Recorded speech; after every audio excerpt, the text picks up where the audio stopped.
In the summer of 1878, when typhoid fever claimed the lives of 47 residents in Harper County, Kansas, 4 brothers named Blackwood displayed an immunity that defied medical explanation.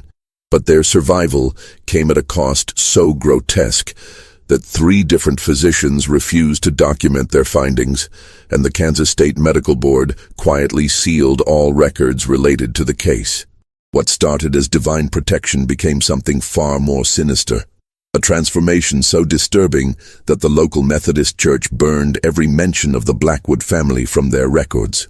The brothers developed symptoms that no medical textbook had ever described, symptoms that grew progressively more inhuman with each passing day. By winter, neighbors reported that the brothers no longer cast proper shadows. Their voices had taken on harmonic qualities that made listeners' ears bleed, and their eyes reflected light like those of nocturnal predators. The final medical report, classified to this day, allegedly contained the phrase, "Subjects have transcended human biological classification," before all documentation was permanently sealed. Tonight, after nearly 150 years of silence, we're about to uncover why modern science still refuses to acknowledge what happened on that isolated farm, and why the truth about the Blackwood brothers might be more terrifying than any supernatural explanation. Before we continue with the story of Ezra, Caleb, Josiah, and Abel Blackwood, I need to ask you something important. This channel isn't for everyone, only for the bravest souls who dare to uncover the mysteries that others fear to tell. If you're one of those true mystery seekers, hit that subscribe button and let me know in the comments what state or city you're listening from. Are you brave enough to learn what really happened when faith and science collided on the Kansas prairie? Now let's step back into 1878, where faith and fear walked hand in hand. The small farming community of Cedar Ridge, Kansas, existed as little more than a crossroads between wheat fields and cattle ranches in the late 1870s. With barely 300 souls scattered across the windswept prairie, it was the kind of place where everyone knew their neighbor's business, where a man's word was his bond, and where Sunday worship at the Methodist Church served as both spiritual guidance and social gathering. The harsh winters that brought blizzards capable of burying entire homesteads, and the scorching summers that could kill crops in a single week, had forged a population of stoic, God-fearing people who viewed hardship as divine testing and prosperity as heavenly blessing. The landscape itself seemed to encourage such thinking. Miles of golden wheat stretched to every horizon, broken only by the occasional farmhouse, windmill, or grove of cottonwood trees marking a creek bed. The sky dominated everything, vast, endless, and ever-changing.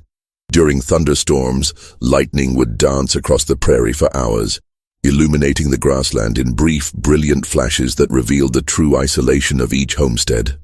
In winter, the wind howled across the flatland with a voice that sounded almost human, carrying snow and cold that could freeze a man to death in minutes if he lost his way between barn and house. The Blackwood brothers had arrived in Cedar Ridge in the spring of 1872, purchasing 640 acres of prime prairie land with money inherited from their father's farm back in Clinton County, Ohio.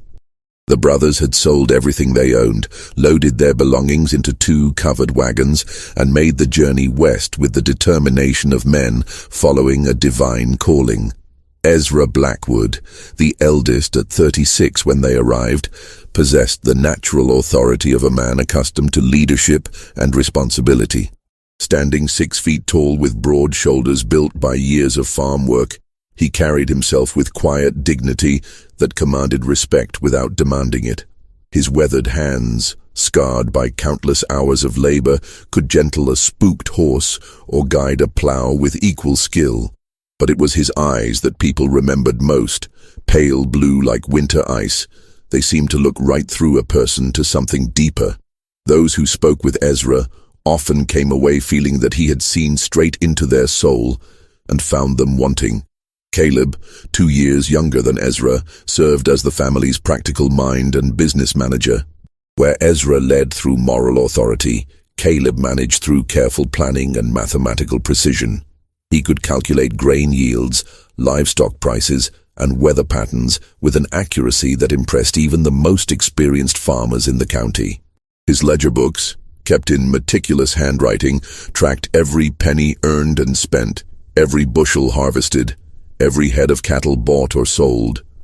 But beneath his practical exterior burned the same intense faith that motivated all the brothers.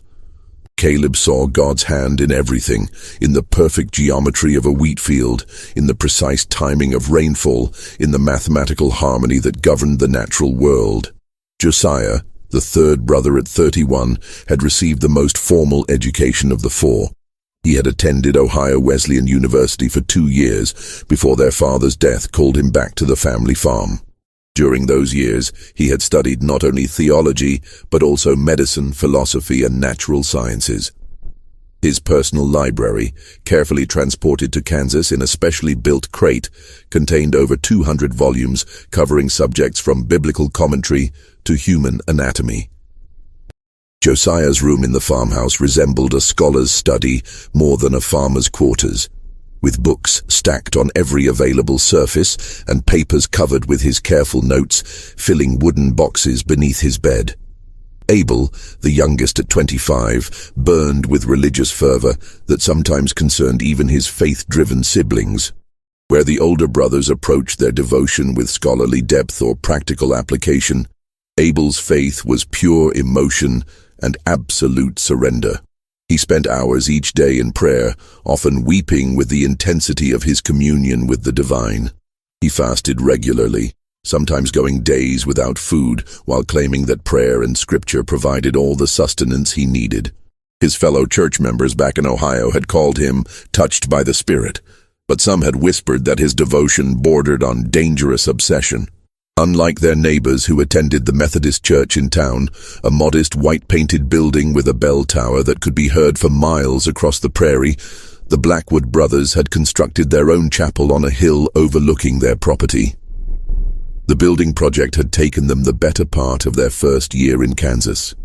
They had quarried limestone from a creek bed on their land, cut oak timber from a grove near the property line, and crafted every piece of the structure with their own hands. The chapel they built reflected their austere but deeply felt faith. The structure measured 30 feet by 20 feet, with walls of precisely fitted limestone and a roof of hand-split oak shingles. Inside, they had carved pews from local walnut wood, each one perfectly smooth and fitted with careful joinery that spoke of hours of patient craftsmanship. The altar, also hand-carved, bore inscriptions in Hebrew that Josiah had copied from his biblical texts. Tall windows on the east and west walls caught the morning and evening sun, filling the space with golden light during their dawn and dusk prayers. The brothers held their own services every Sunday morning and evening, following what they called primitive Methodist principles, a stricter interpretation of Wesley's teachings that emphasized personal revelation, direct communion with the divine, and the priesthood of all believers. Their services included longer periods of silent prayer, extensive biblical study, and what they called testimony of the Spirit, where each brother would share any divine revelations or insights he had received during the week. Their daily routine reflected their commitment to both faith and labor.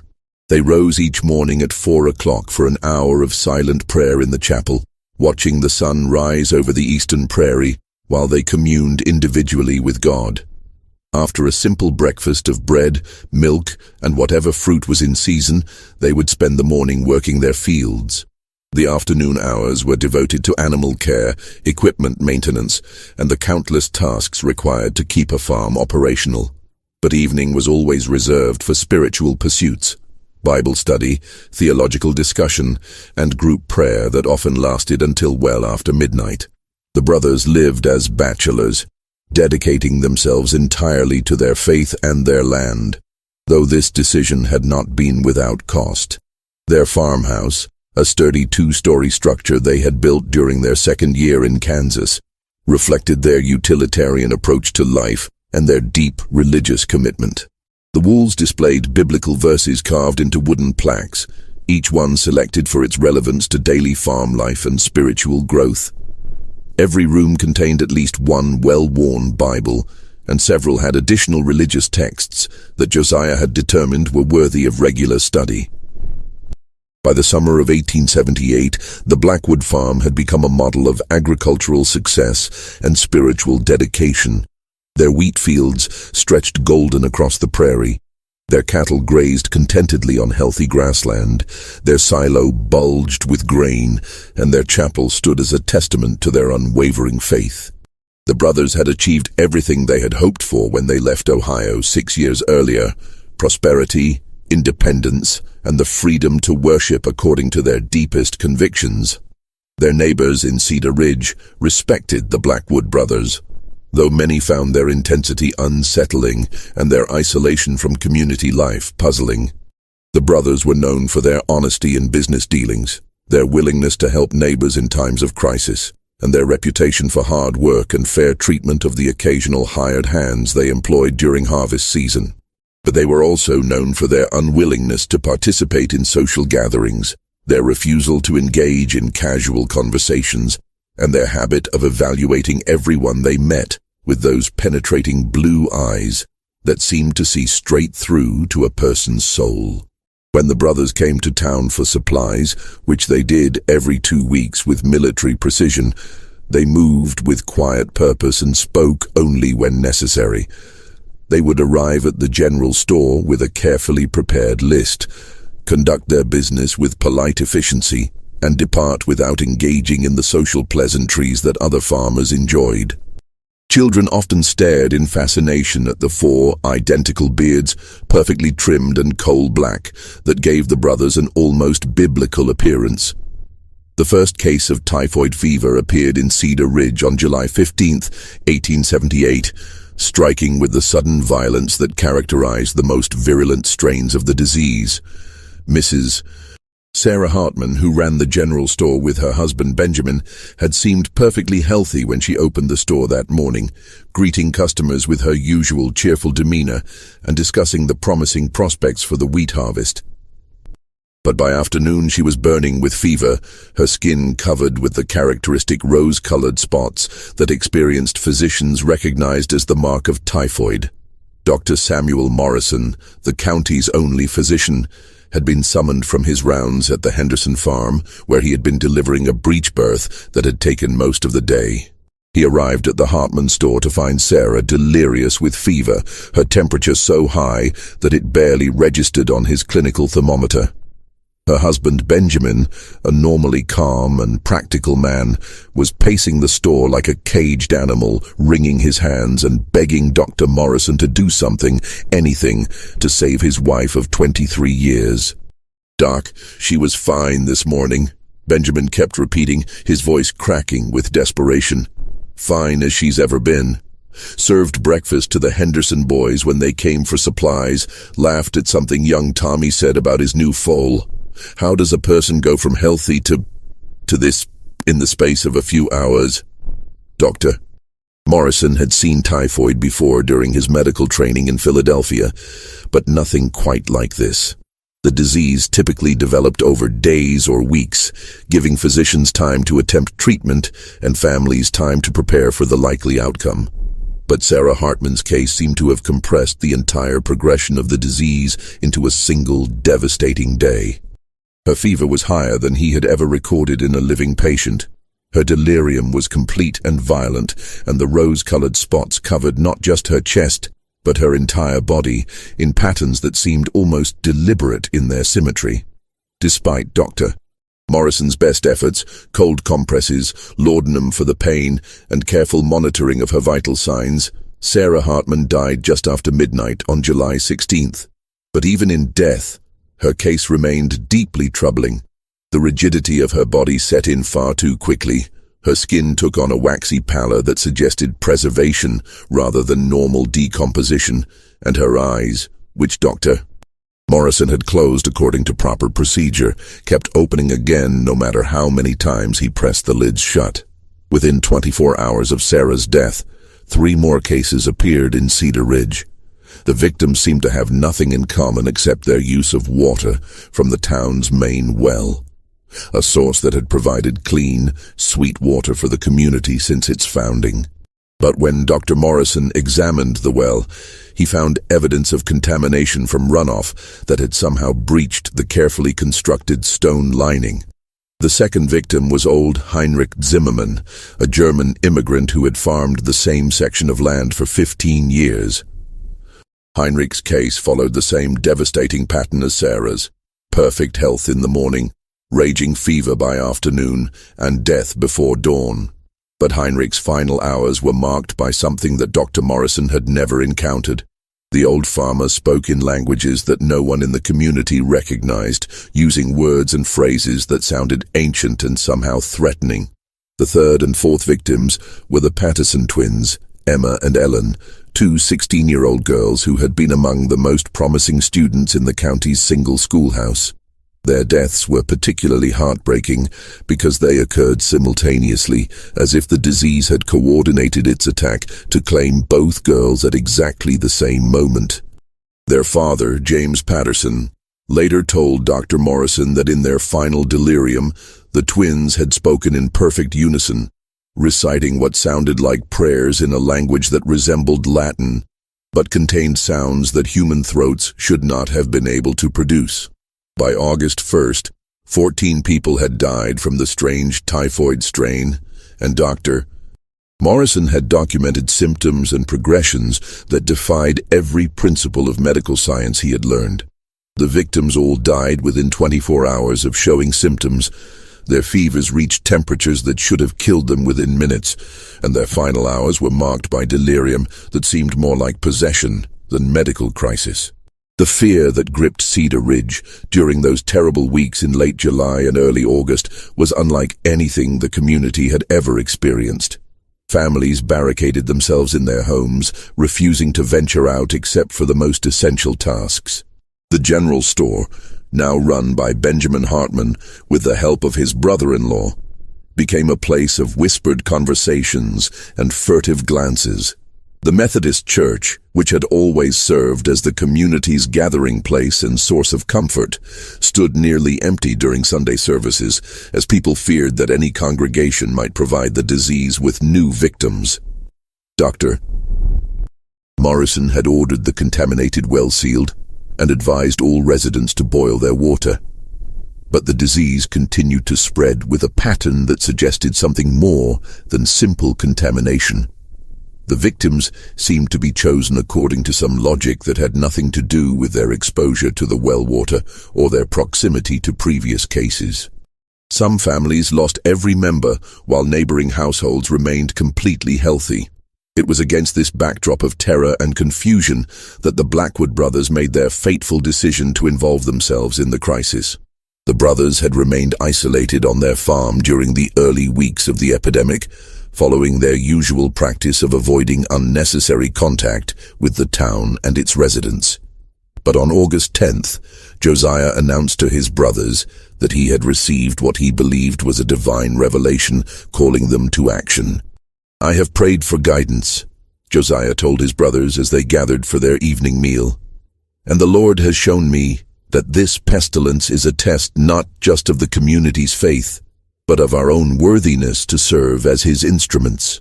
We have been preserved from the disease not for our own safety, but so that we might demonstrate the power of true faith in the face of ultimate trial."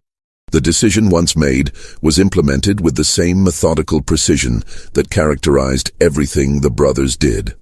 On August 11th, Josiah traveled to town to offer their assistance to Dr. Morrison and to volunteer their services in caring for the sick. But his real purpose, which he revealed only to his brothers, was to place himself in direct contact with the disease, to invite it to test his faith and prove his worthiness as an instrument of divine will. Josiah's first stop was the home of Thomas Fletcher, the local blacksmith, whose 8-year-old son Timothy had fallen ill the previous night. The boy was burning with fever, his small body racked with convulsions that his parents were powerless to stop. When Josiah arrived, he found the Fletcher family gathered around Timothy's bed, praying desperately for divine intervention. What happened next would be remembered differently by everyone who witnessed it, but all agreed that Josiah's actions were both deeply moving and somehow disturbing. The youngest Blackwood brother knelt beside Timothy's bed and placed his hands on the boy's fever-hot forehead. But instead of offering a conventional prayer for the child's recovery, Josiah spoke words that would haunt everyone present. "Lord God," Josiah prayed, his voice carrying across the small bedroom with unusual resonance, "if this child must suffer for reasons known only to your divine wisdom, then let that suffering pass through me and my brothers. Let us bear what he cannot bear, experience what he should not experience, and become whatever we must become to serve your mysterious purposes. Take this innocent life and spare it through our willing sacrifice." As Josiah spoke, his hands seemed to grow warm against Timothy's forehead, and the boy's convulsions gradually subsided. The fever that had been consuming the child's small body began to break, and for the first time in hours, Timothy Fletcher opened his eyes and spoke in his normal voice, asking for water and complaining of hunger. The transformation was so dramatic and sudden that Thomas Fletcher fell to his knees, praising God for the miracle that had saved his son.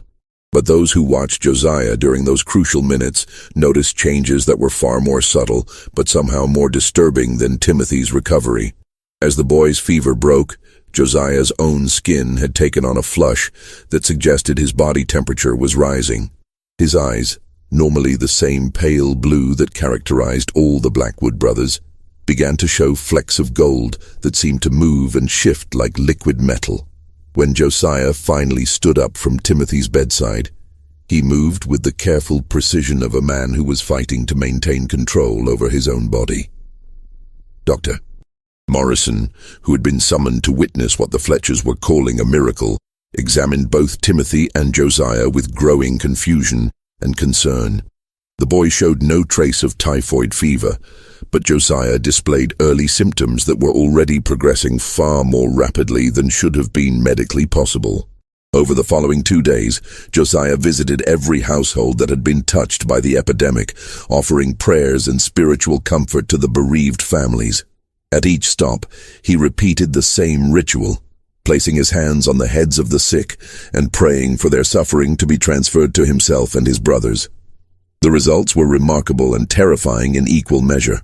In household after household, fever-stricken victims experienced sudden and complete recoveries. But with each healing, Josiah's own condition deteriorated more rapidly. By August 13th, when he finally returned to the Blackwood farm, Josiah was burning with fever and displaying symptoms that no medical textbook had ever described. But the most disturbing aspect was his continued insistence that everything was proceeding according to divine plan. Even as his fever climbed to temperatures that should have killed him, he spoke with perfect clarity about the sacred nature of his transformation. "This is not sickness," he told his increasingly concerned brothers. "This is purification. The Lord is burning away everything in me that is merely human, so that what remains will be worthy of the eternal work He has planned for us." Within hours, all 4 Blackwood brothers had begun displaying the same symptoms that had transformed Josiah. But their collective transformation would prove to be even more disturbing than anyone could have imagined. Dr. Morrison's first examination of the Blackwood brothers on August 18th, 1878, would become the most significant and troubling case of his medical career.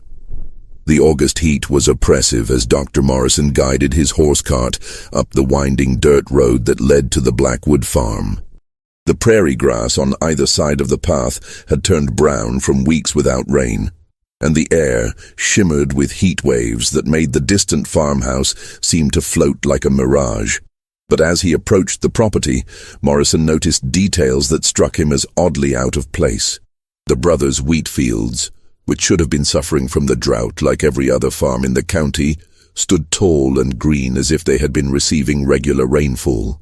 The cattle in the pastures appeared healthy and well-fed, despite the fact that grazing had become difficult throughout the region. When Morrison knocked on the farmhouse door, it was opened by Ezra. But the eldest brother's appearance immediately struck the doctor as profoundly wrong. Ezra's skin had taken on a translucent quality that revealed the network of blood vessels beneath. But the blood that flowed through those vessels was not the normal red of human circulation. Instead, it possessed a golden luminescence that seemed to pulse with its own internal rhythm. "Dr. Morrison," Ezra said, and his voice carried the authority Morrison remembered, but it was amplified and enriched with harmonic overtones that made every word seem to resonate directly in the listener's chest cavity. "We have been expecting you. Our transformation is nearly complete, and we require your witness to ensure that others will understand what has occurred here." Morrison found the four brothers arranged in the main room of the farmhouse, their bodies positioned with mathematical precision that suggested careful planning rather than random placement. They were alive. Their chests rose and fell with breathing, their eyes tracked Morrison's movement, but they had been transformed in ways that challenged his understanding of human physiology. "Their vital signs are impossible," Morrison wrote in his private journal that night. Ezra's temperature registered 107 degrees, yet he sits upright and speaks with perfect clarity. "Caleb's pulse is so slow I can barely detect it, yet he moves with normal energy. Josiah's breathing has changed. He seems to inhale and exhale only once every few minutes, but shows no signs of oxygen deprivation. And Abel's skin temperature is actually lower than normal, despite his obvious fever symptoms. Caleb, positioned to Ezra's right, had undergone changes that were equally dramatic, but different in their specific manifestation. The characteristic rose-colored spots of typhoid fever covered his entire body, but instead of the random pattern typical of the disease, they had arranged themselves into complex geometric designs that resembled mathematical equations written in flesh and blood. As Morrison watched in fascination and horror, the pattern slowly shifted and changed, as if Caleb's skin had become a living blackboard. "The calculations are becoming clear," Caleb said, his voice joining Ezra's in perfect harmony, despite the fact that they were speaking simultaneously. "The relationship between matter and spirit, between time and eternity, between human limitation and divine potential. We are becoming the proof of theorems that human mathematics has only begun to glimpse." Josiah's transformation had progressed along lines that reflected his scholarly nature and deep theological knowledge. His body remained recognizably human in its basic structure, but his skin had taken on the appearance of ancient parchment, covered with writing in scripts that Morrison recognized as Latin, Greek, and Hebrew, along with other symbols that seemed to shift and change even as he watched. When Josiah spoke, his words came in a voice that no longer sounded entirely human. The sound seemed to originate from multiple points around the room simultaneously, creating an effect that made Morrison feel as if he were being addressed by a choir of invisible speakers. "Doctor, we have discovered truths that your medical science cannot accommodate. We are documenting these revelations so that future generations might understand the process of divine transformation." Abel, the youngest brother, had undergone the most visually striking transformation of all.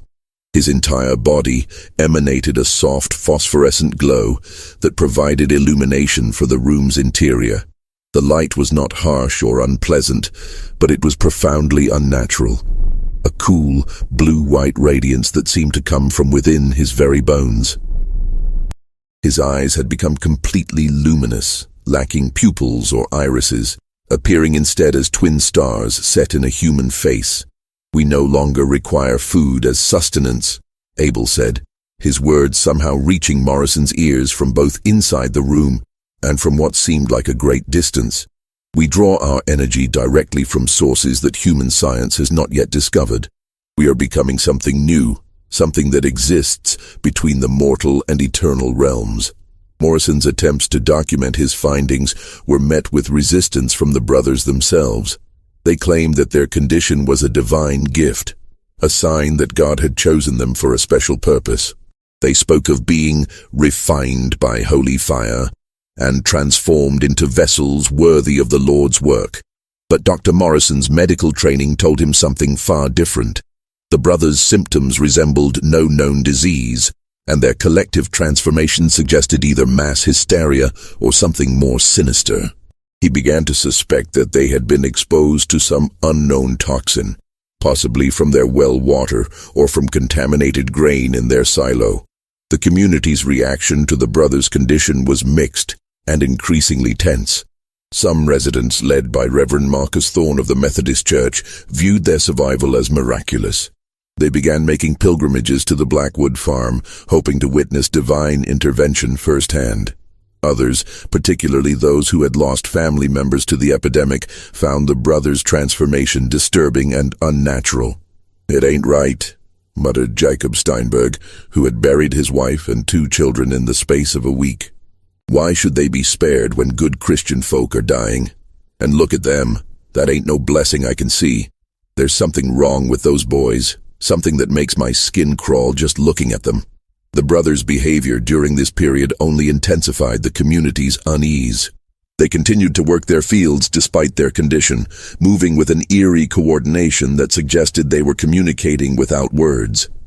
Neighbors reported seeing them standing motionless in their wheat fields for hours at a time, their faces turned toward the sky as if listening to some inaudible voice. The changes in their chapel services became particularly unsettling. The brothers had always conducted their worship privately, but now their voices could be heard across the prairie during their evening prayers. The sound was hauntingly beautiful, yet profoundly wrong. 4 voices harmonizing in ways that human vocal cords should not have been able to produce. Mrs. Eleanor Patterson, who lived on the neighboring farm, later told Dr. Morrison that she had approached the chapel one evening to investigate the strange music.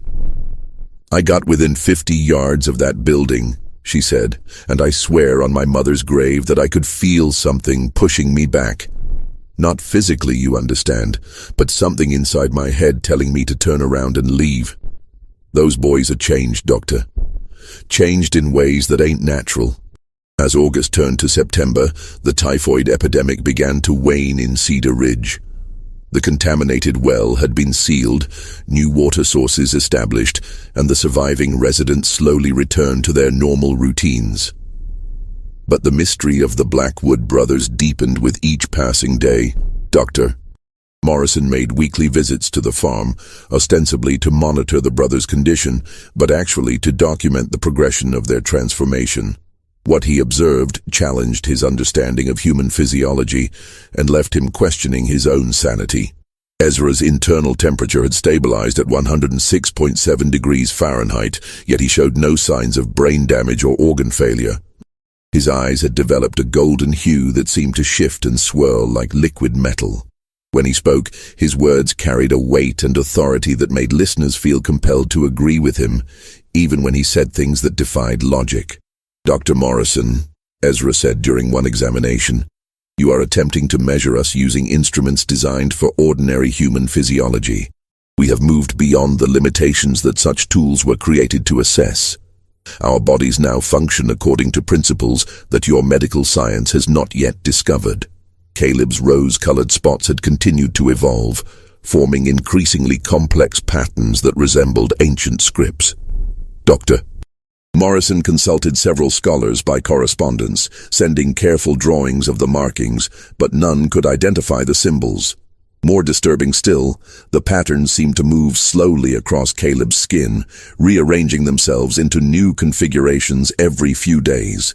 When Morrison attempted to take a blood sample from Caleb's arm, he discovered that the brother's blood had been transformed into something that barely resembled normal human circulation. The substance that flowed from the small puncture wound was thicker than blood, golden in color, and seemed to move with deliberate purpose rather than responding to gravity and pressure.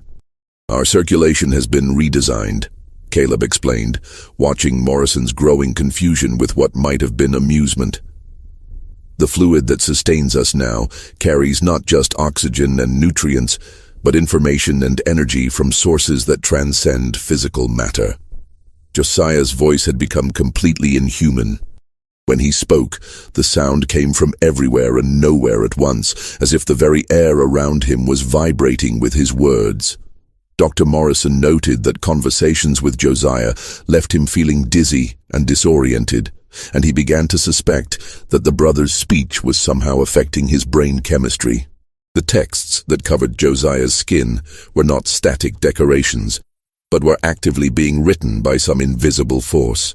As Morrison watched, new words appeared along Josiah's arms and chest, forming sentences and paragraphs in real time. The content seemed to be a running commentary on Morrison's examination, describing his thoughts and reactions with accuracy that suggested the brother could read his mind. "We are becoming books," Josiah said, his multi-directional voice making Morrison's head spin with vertigo.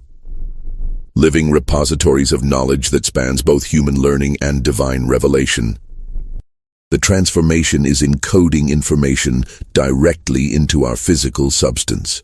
Abel's phosphorescence had grown stronger, allowing him to illuminate entire rooms with the pale glow emanating from his skin. But more unsettling was his apparent ability to sense things that should have been beyond human perception. He could predict weather changes days in advance, locate lost objects without searching, and seemed to know when visitors were approaching the farm long before they became visible. During one examination, Abel demonstrated an ability to perceive things that should have been beyond human sensation. He correctly identified the contents of Morrison's medical bag without looking inside it, described in detail the condition of horses stabled half a mile away, and seemed to be aware of conversations taking place in the town of Cedar Ridge, 3 miles distant. "Our senses have been opened to perceive realities that normal humans cannot detect," Abel explained, his luminous eyes somehow managing to convey warmth despite their otherworldly appearance. "We can see across distances that should be impossible, hear sounds that carry on frequencies beyond normal hearing." The brothers' collective behavior had also changed in ways that suggested they were becoming something more than human. They moved with perfect synchronization, finishing each other's sentences and responding to unspoken communications. Their need for food and sleep had diminished dramatically. Dr. Morrison observed that they consumed perhaps half the calories of normal men and seemed to require only 2 or 3 hours of rest each night. Most disturbing of all was their claim that they were receiving divine revelations. The brothers spoke of visions showing them the future of their community, prophecies about coming disasters, and instructions for preparing their neighbors for some unnamed catastrophe. They began writing these revelations in a leather-bound journal, using a script that resembled no known language. The community's initial curiosity about the brothers' condition gradually gave way to fear and suspicion. Children were forbidden from playing near the Blackwood property, and adults crossed themselves when they saw the brothers in town. The Methodist Church, which had initially celebrated their survival as a miracle, began to distance itself from the family. Reverend Thorne, who had once praised the brothers' faith, now spoke of them with barely concealed unease. "I fear," he confided to Dr. Morrison, "that in their zeal to serve the Lord, they may have opened themselves to influences that are not entirely heavenly. There is something in their eyes now, something that looks back at you with knowledge that no mortal man should possess." By October 1878, the situation at the Blackwood farm had become untenable. The brothers' transformation had progressed to the point where they could no longer be considered entirely human, yet they remained lucid and articulate about their condition. They spoke of being purified vessels, chosen by God to serve as intermediaries between the divine and mortal realms. Dr. Morrison's documentation of their condition had become increasingly frantic. His journal entries revealed a man struggling to maintain his scientific rationalism in the face of phenomena that defied explanation. He had begun corresponding with medical colleagues in Kansas City and Chicago, seeking advice on the case, but their responses only deepened his frustration. "No physician I've consulted has ever encountered anything resembling the Blackwood brothers' condition," he wrote. "Their symptoms are physiologically impossible, yet I observe them with my own eyes. I begin to wonder if I am losing my mind, or if there are aspects of human biology that our medical science has yet to discover." The breaking point came on October 15th, when young Sarah Preston, the daughter of a local farmer, disappeared while playing near the Blackwood property. Her parents found her 3 hours later, sitting in the brothers' chapel with a serene expression on her face. She claimed that the brothers had told her wonderful secrets about heaven and had shown her visions of angels. But when Dr. Morrison examined the child, he found that her temperature had risen to 103 degrees, and her eyes had begun to take on the same golden hue that characterized Ezra's condition. The girl's parents, terrified that their daughter had been infected with whatever had changed the brothers, demanded that Dr. Morrison intervene. "You have to stop this," Sarah's father, Thomas Preston, pleaded. "Those men, or whatever they've become, they're spreading their curse to our children. My little girl keeps talking about joining them in their holy work. She says they've shown her things that no 7-year-old should know about." Dr. Morrison's examination of Sarah revealed that she had indeed been affected by her contact with the brothers. Her fever was unlike typhoid or any other disease he recognized, and her behavior had changed dramatically. She spoke with wisdom beyond her years, demonstrated knowledge of medical and theological concepts she couldn't possibly have learned, and seemed to glow with the same phosphorescence that characterized Abel. Faced with the possibility that the brother's condition might be contagious, Dr. Morrison made a decision that would haunt him for the rest of his life. He contacted the Kansas State Medical Board and the Regional Health Authority, requesting immediate intervention. But when officials arrived to investigate, they found the case so disturbing that they chose to suppress it rather than study it. Dr. James Patterson, the state medical examiner, spent 3 days at the Blackwood farm in late October. His official report, sealed by the state board, allegedly contained observations that were incompatible with current medical understanding and potentially damaging to public health and safety. The report was classified and remains sealed to this day. But Patterson's private letters to his wife, discovered years later, revealed the true extent of his horror. "I have seen things," he wrote, "that challenge not only our understanding of disease and human physiology, but the very nature of life itself. The Blackwood brothers are no longer entirely human, yet they are not dead. They exist in some intermediate state that our science cannot explain and dare not acknowledge." The community's growing unease about the brothers' continued presence came to a head when several families reported that their children had begun disappearing from their beds at night, only to be found hours later, standing in the fields surrounding the Blackwood chapel. The children had no memory of how they had gotten there, but they returned with knowledge and abilities that their parents found deeply disturbing. Just when we thought we'd seen it all, the horror in Cedar Ridge intensifies. If this story is giving you chills, share this video with a friend who loves dark mysteries. Hit that like button to support our content. And don't forget to subscribe to never miss stories like this. Let's discover together what happens next. Mayor William Harrison convened a town meeting on October 25th to address what many residents viewed as a crisis requiring immediate intervention.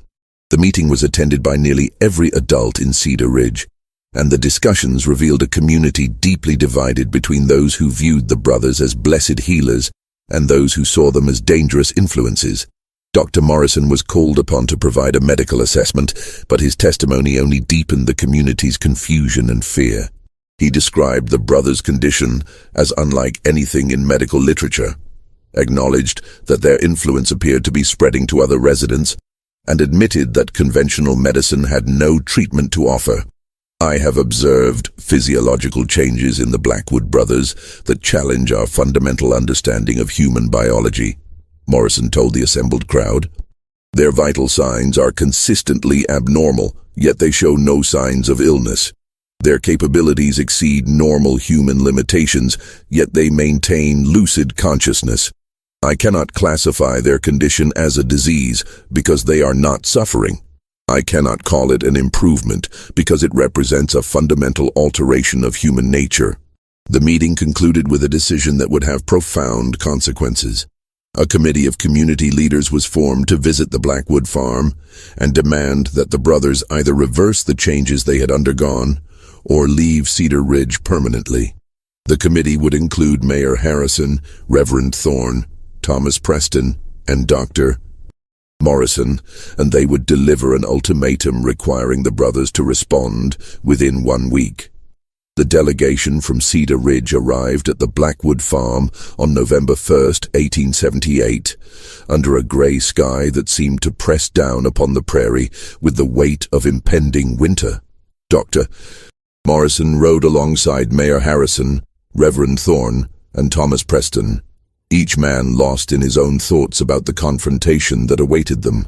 The farmhouse and outbuildings appeared normal from a distance, but as the delegation drew closer, details emerged that confirmed Morrison's growing conviction that the Blackwood property had become something beyond conventional classification. The wheat fields, which should have been harvested weeks earlier, stood tall and golden despite the approaching winter.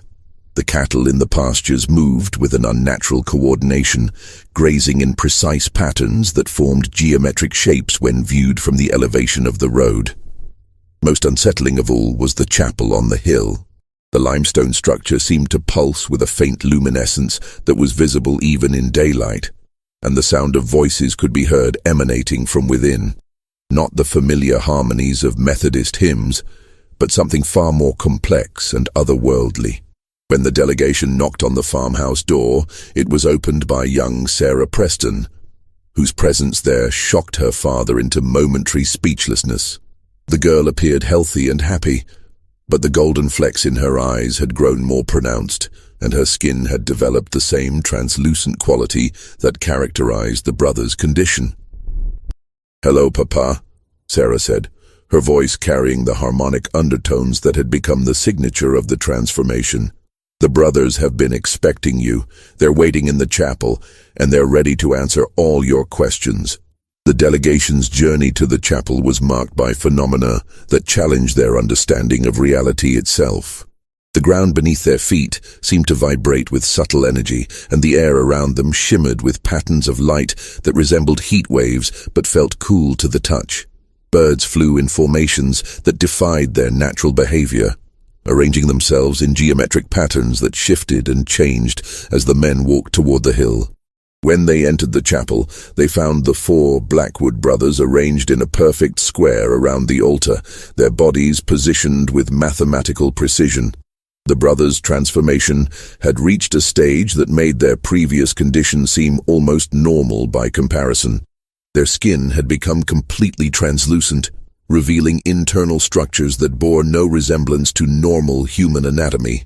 Their eyes were pools of liquid gold that seemed to contain depths beyond physical possibility. "Welcome," said Ezra, though his voice seemed to come from all 4 brothers simultaneously. "We have been expecting you, and we understand the concerns that have brought you here.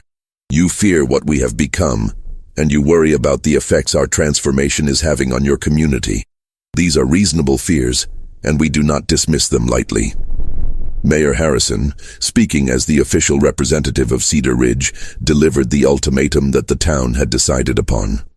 The brothers would need to either return to their normal human condition or leave the area permanently. The community could no longer tolerate the uncertainty and fear that their presence had created. "Mr. Mayor," responded Caleb, his voice joining Ezra's in perfect harmony, "we understand your position, but we must tell you that what you ask is impossible. The transformation we have undergone cannot be reversed, any more than a butterfly can return to being a caterpillar. We have moved beyond the boundaries of human existence, and there is no path that leads backward from where we now stand." Reverend Thorne attempted to address the spiritual dimensions of the brothers' condition, arguing that their transformation represented a departure from God's intended design for human nature. He quoted biblical passages about the sanctity of the human form and the dangers of seeking knowledge beyond what God had granted to mankind. But the brothers' response challenged fundamental assumptions about the relationship between divine will and human limitation. Josiah, speaking with a voice that seemed to echo from multiple dimensions simultaneously, argued that their transformation represented the fulfillment of humanity's spiritual potential. "Reverend Thorne," Josiah said, his words accompanied by patterns of light that danced across the chapel walls, You speak of God's design as if it were static and unchanging. But the scriptures themselves promise that human beings are destined for transformation and elevation. We have simply discovered the path that leads to that promised transformation. Dr. Morrison attempted to address the medical aspects of the brothers' condition, arguing that their influence on other community members represented a public health threat. But the brothers' response revealed the limitations of approaching their condition through conventional medical frameworks. "Dr. Morrison," said Abel, his luminous form casting shifting patterns of light throughout the chapel, "you have documented our transformation with admirable scientific precision, but you continue to evaluate us using criteria designed for ordinary human physiology. We are no longer bound by the limitations that those criteria were created to measure."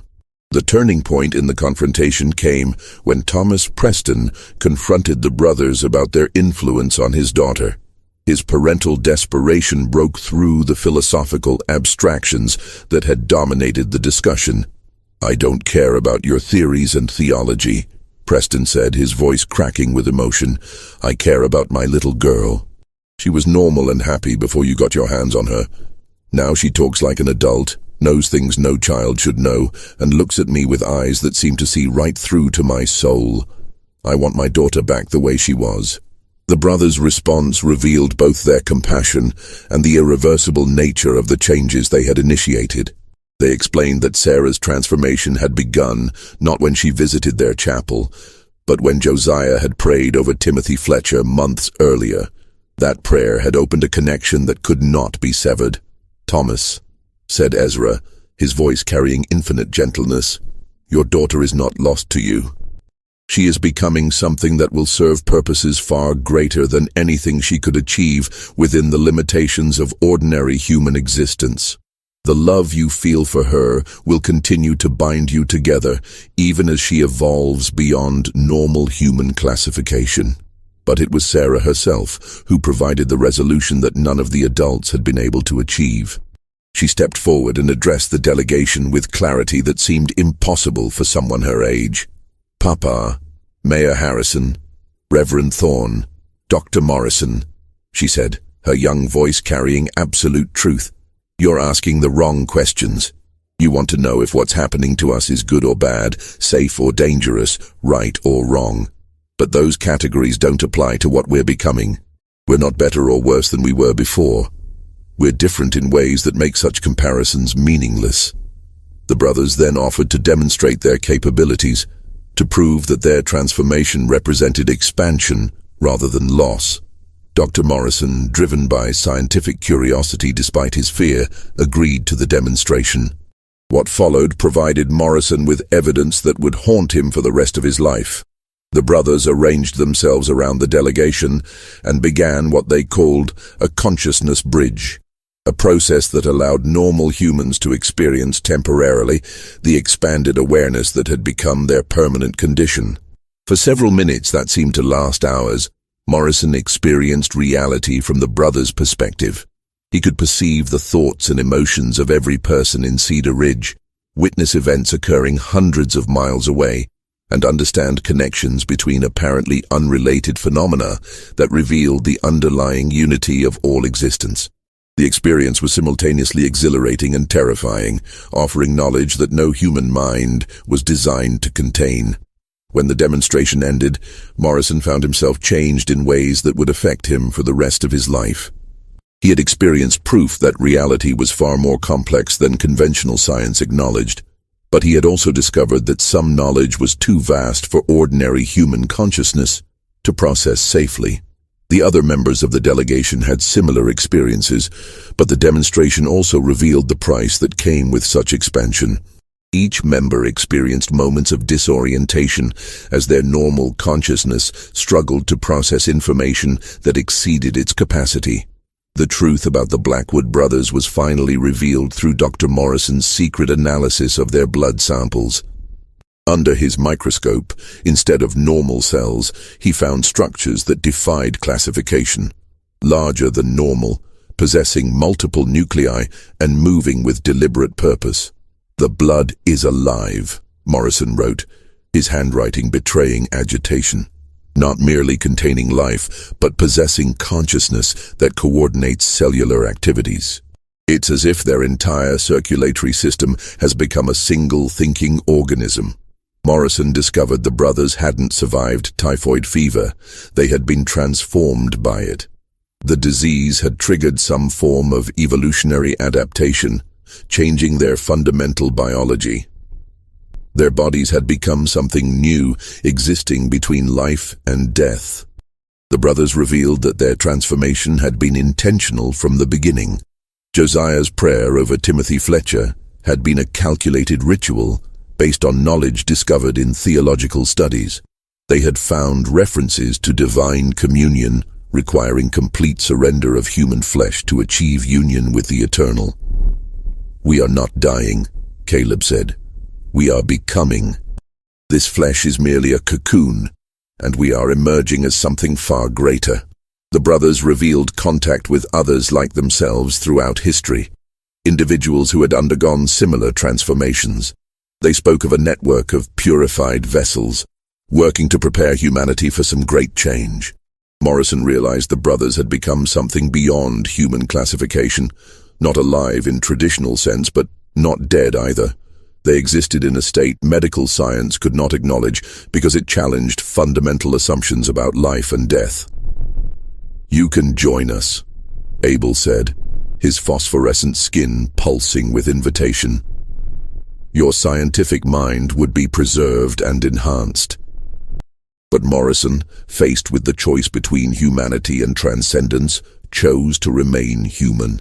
He fled the chapel, driving through darkness with desperation, born of absolute terror. Dr. Morrison's flight from Cedar Ridge marked the beginning of the end for the Blackwood brothers' story. Unable to cope with what he had witnessed, Morrison destroyed all his research, burned his journals, and left Kansas forever.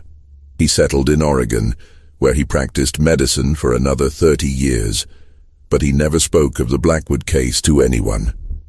The brothers themselves seemed to understand that their presence had become incompatible with the human community they had once served. In the weeks following Morrison's departure, they began to withdraw from all contact with their neighbors.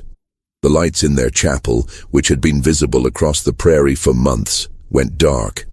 The strange harmonies that had echoed from their evening prayers fell silent.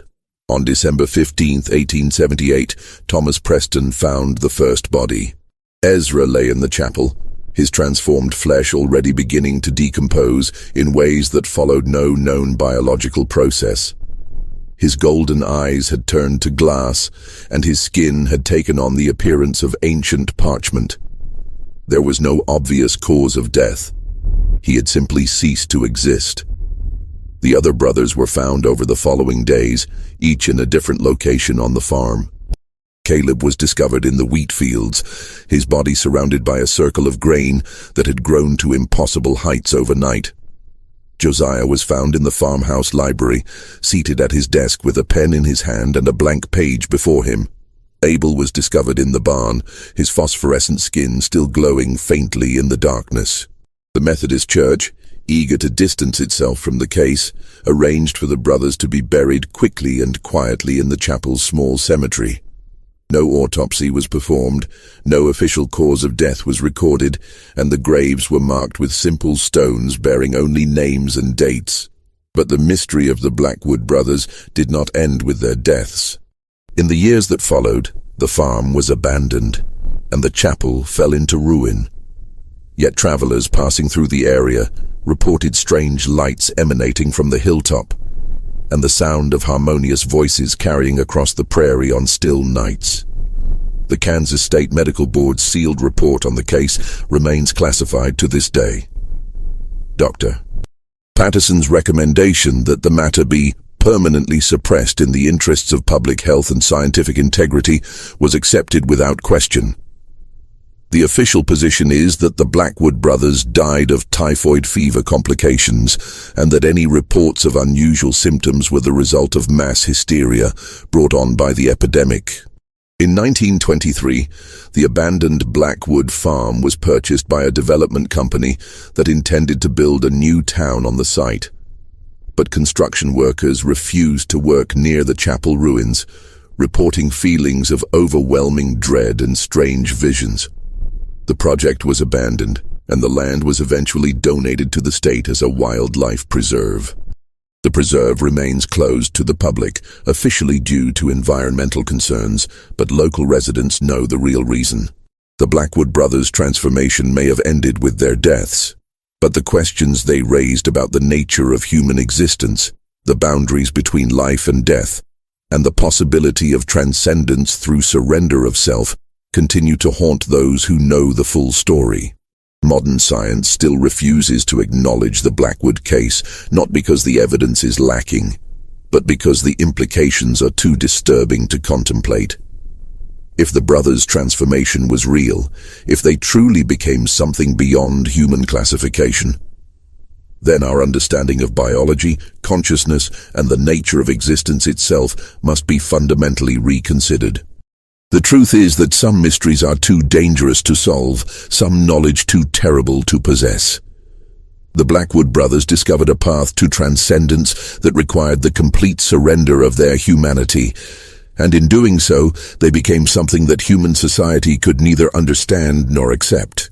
Their story serves as a warning about the dangers of seeking knowledge that humanity is not prepared to handle. In their desire to commune directly with the divine, to bypass the limitations of human existence, they opened themselves to forces that transformed them into something that was neither fully alive nor completely dead. The chapel on the hilltop stands empty now, its windows dark and its doors sealed. But on certain nights, when the wind is still and the moon is dark, travelers report seeing 4 figures standing in the wheat fields, their faces turned toward the sky as if listening to some distant voice. What we do know is that the Blackwood brothers' quest for divine communion led them to a destination that science cannot map and religion cannot explain. They became living proof that there are some thresholds that, once crossed, cannot be uncrossed, and some transformations that are irreversible. This mystery shows us that the boundaries between life and death, between human and divine, may be far more permeable than we imagine. The Blackwood brothers found a way to transcend those boundaries, but the price they paid was their humanity itself. What do you think of this story? Do you believe everything was revealed? Leave your comment below and share your theories about what really happened to the 4 brothers. If you enjoyed this tale and want more horror stories like this, subscribe, hit the notification bell, and share with someone who loves mysteries. The truth is out there, waiting for those brave enough to seek it. See you in the next video.